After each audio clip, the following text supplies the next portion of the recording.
আর সবার একটাই সমস্যা, আমার স্বামী ভালো না, আমার স্বামী ভালো। তার ধারণা যে তার স্বামী ভালো না, বাকিদের সবার স্বামী ভালো।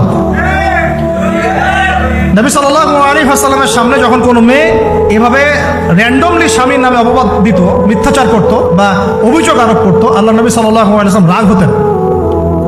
সে আপনার ভরণ পোষণ দেয়, আপনাকে খাওয়ায়, আপনাকে পড়ায়, আপনার সিকিউরিটি দেয়, আপনার সম্মান রক্ষা করে, সারাটা জীবন আপনার জন্য একদম তেজপাতা বানায় ফেলে দিল। এখন বলছেন স্বামী ভালো না।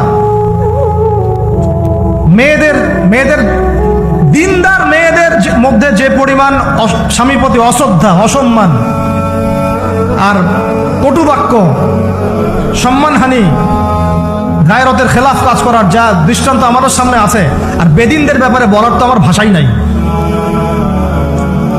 মনে করবেন না যে কেউ মাদ্রাসায় পড়লেই একদম দুধে দেওয়া তুলসী পাতা হয়ে যায়, না, ভুল ধারণা আপনার, কখনো নয়। আমরা নিজেরা নিজেদের চরিত্র পবিত্র রাখবো, ইনশাল্লাহ আল্লাহর কাছে পবিত্র মেয়ে চেয়ে নিব। একটা মেয়ে যে স্বামীর সম্মান বোঝে না, সে কিসের স্ত্রী? একটা মেয়ে যে স্বামীর সম্মান বোঝে না, সে কিসের স্ত্রী?